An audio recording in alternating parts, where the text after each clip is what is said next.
O início do isolamento social representou uma queda significativa nas vendas em diversos setores da economia.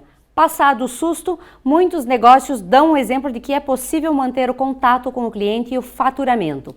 Mas o caminho é apostar nas vendas online. Mas é necessário ter alguns cuidados sempre que utilizar os dados para compras via internet. E nesse período de pandemia, as compras pela internet dominaram o cenário. Um mercado muito atuante e que aos poucos vai ganhando a nossa atenção.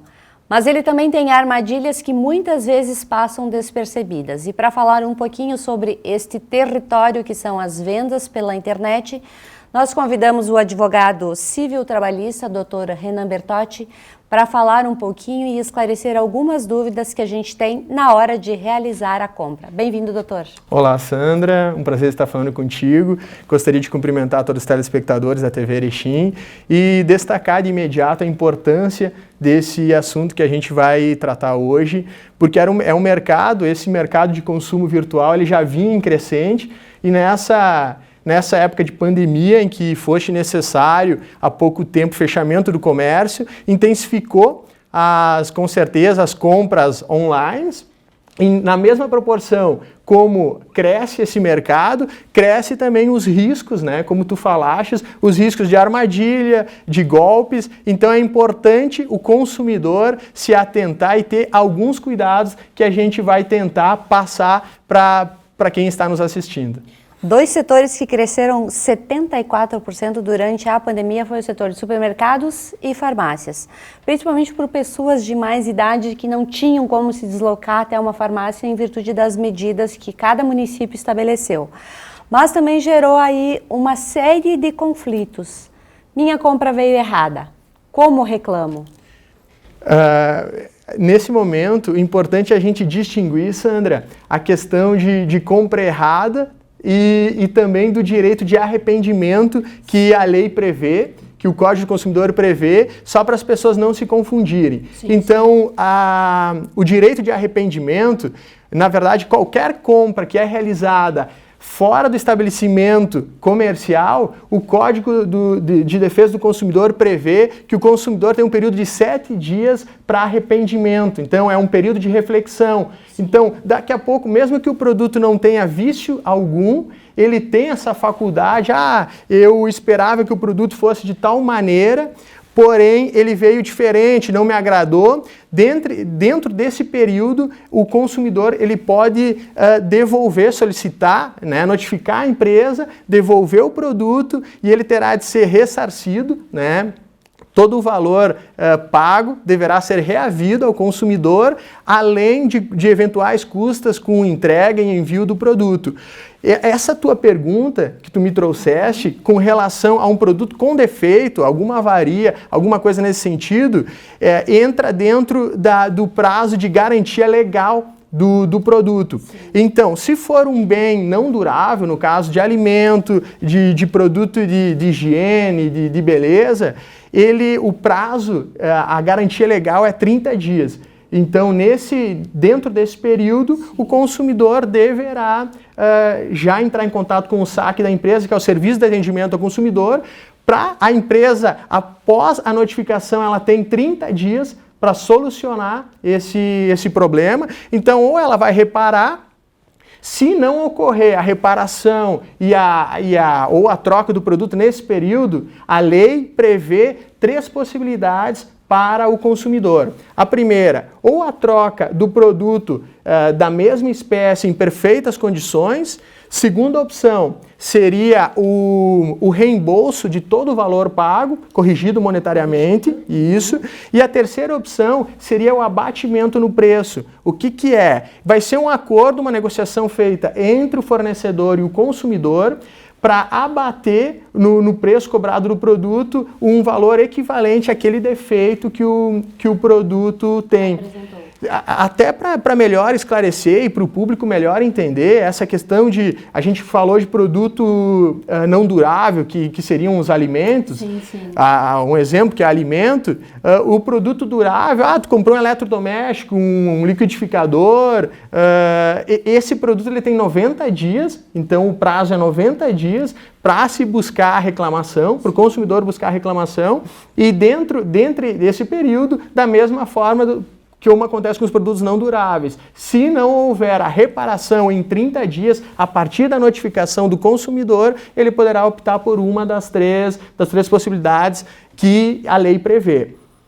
Já vou lhe adiantar, o que ocorre? Às vezes, pode ser que não exista a resolução por parte do fornecedor. Sim. Ocorre a notificação, o produto volta para a empresa, mas de repente ele não retorna para o consumidor ou retorna ainda com problema.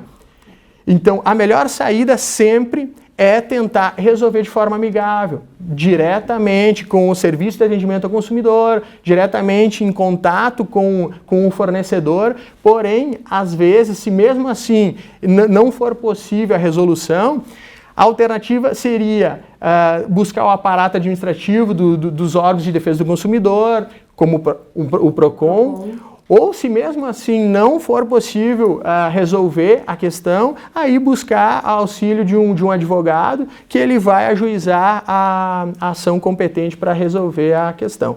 No caso das telefônicas, o PROCON tem conseguido resolver ou tem sido necessário o suporte de um advogado?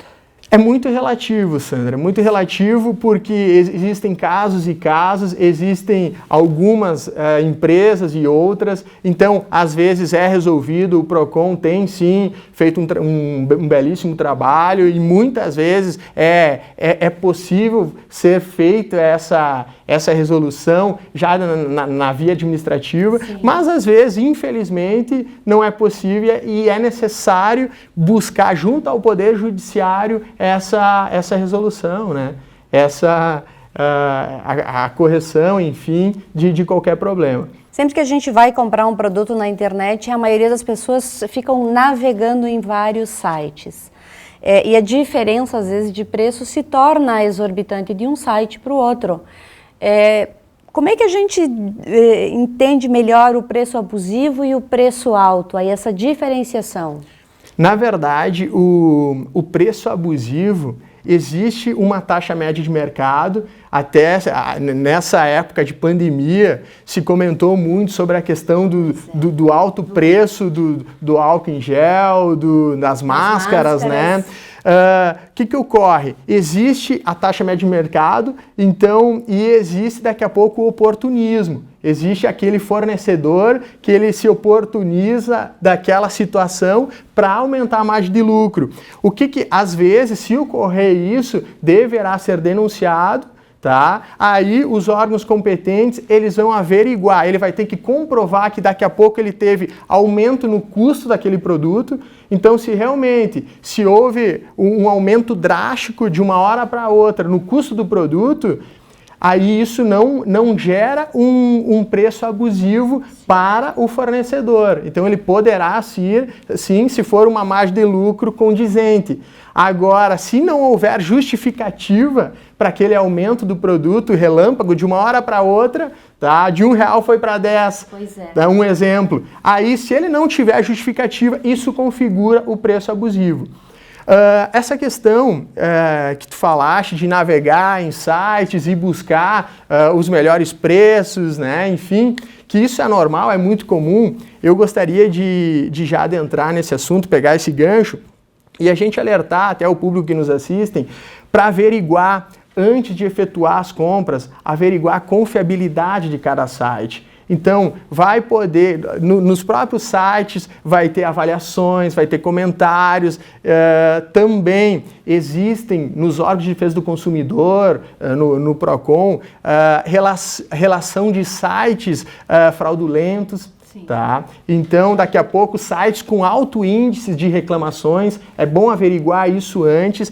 E outro detalhe muito importante também, que existe uma prática dos malfeitores na rede, cuidar para não entrar em qualquer link.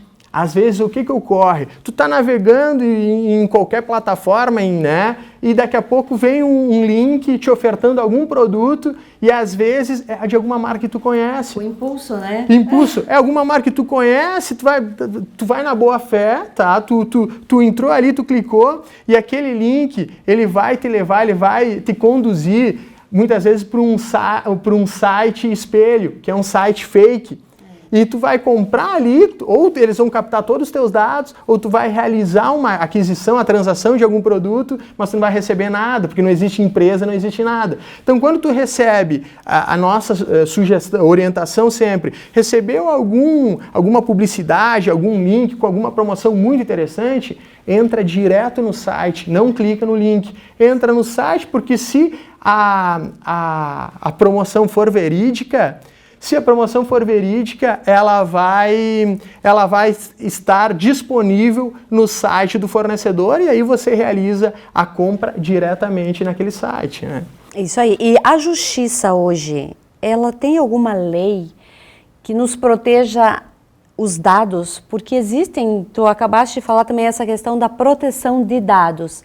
Entrei lá no site para olhar, por exemplo, uma geladeira, de repente começo a receber um monte de notificação que eu não sei de onde veio, de repente até compras que eu não fiz. Alguém capturou os meus dados. E aí, como é que a justiça age nesse momento? Na verdade, Sandra, existe sim essa proteção a dados, existe a proteção à privacidade de cada pessoa.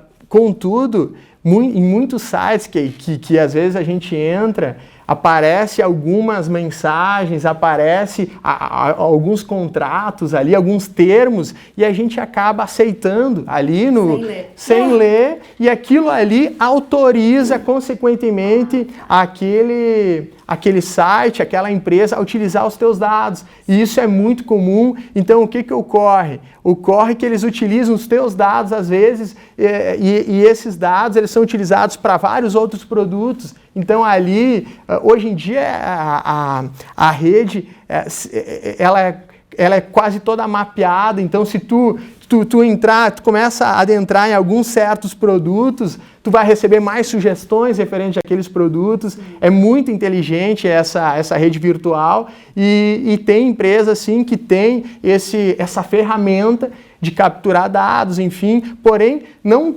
deixa de ser ilícito quando tu aceita, né? Então, às vezes é bom você ler certinho, vai ter opções, às vezes, se você quer receber notificações, quer receber e-mails ou não. Então, é bom tomar esse cuidado para depois tu não ter um abarrotamento, uma enxurrada de promoções. E-mails e notificações. Doutor, muito obrigada por ter vindo até a TV falar um pouquinho sobre esse assunto que é tão importante, a gente ficaria horas debatendo, né? Com certeza, eu que agradeço e me coloco sempre à disposição. Um abraço.